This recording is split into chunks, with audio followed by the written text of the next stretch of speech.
ಸುನಿಲ್ ಅಂತ ಸವಳಗಿ. ಈ doctor ಲೋಕೋಟ sir ಹತ್ರ ಜಾಯಿಂಟ್ ಶೋಲ್ಡರ್ ಡಿಸ್ಲೊಕೇಟ್ ಆಗ್ತಿತ್ತು. ಸರ್ ಅದು ಆಪರೇಷನ್ ಮಾಡಿದ್ದಾರೆ, ಸಕ್ಸಸ್ ಆಗ್ಯದ. ಮೊದಲು ಕೆಲವೊಂದು ಡೈರೆಕ್ಷನ್ ನಾ ಕೈ ಈ ರೀತಿ ಮಾಡಿದ್ರ ಡಿಸ್ಲೊಕೇಟ್ ಆಗ್ತಿರ್ತೀವಿ, ಬಿಡ್ತಿರ್ತಿದ್ರು ಈ ಜಾಗ, ಆದ್ರೆ ಈಗ ಬಿಡ್ತಾ ಇಲ್ಲ. ಈಗ ನಾನು ಆಪರೇಷನ್ ಮಾಡ್ಕೊಂಡು 3 months ಆಗಿದೆ. ಮೊದಲು ಈ ರೀತಿ ಮಾಡಿದ್ರೆ ಡಿಸ್ಲೊಕೇಟ್ ಆಗ್ತಿತ್ತು, ಈಗ ಆಗಲ್ಲ. ಈ ರೀತಿ ಮೇಲ್ಗಡೆ ಮಾಡಿದ್ರು ಆಗಲ್ಲ, ಈ ರೀತಿ ಮಾಡಿದ್ರು ಆಗಲ್ಲ. ಮೊದಲು ಆಗ್ತಿತ್ತು ಈ ರೀತಿ ಮಾಡ್ತಾರೆ, ಈಗ ಆಗ್ತಿದ್ದೆ. ಈಗ ಪರ್ಫೆಕ್ಟ್ ಆಗಿದೆ, 100% ಆಗಿದೆ. ನಾನು ಈ ರೀತಿ ಮಾಡ್ತೀನಿ. ಕರ್ನಾಟಕದಲ್ಲಿ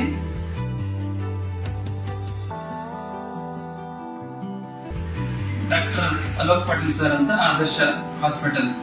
ನಿಮ್ಗೆ ಯಾರಿಗೆ ಏನಾದ್ರೂ ಈ ರೀತಿ ಇದ್ರೆ, ಜಾಯಿಂಟ್ ಡಿಸ್ಲೊಕೇಟ್ ಆಗ್ತಿದ್ರ, ಬಿಡ್ತಾ ಇದ್ರ, ಇಲ್ಲಿ ಬಂದು ನೀವು ಟ್ರೀಟ್ಮೆಂಟ್ ತಗೋಬಹುದು. 100% ಶೋರ್.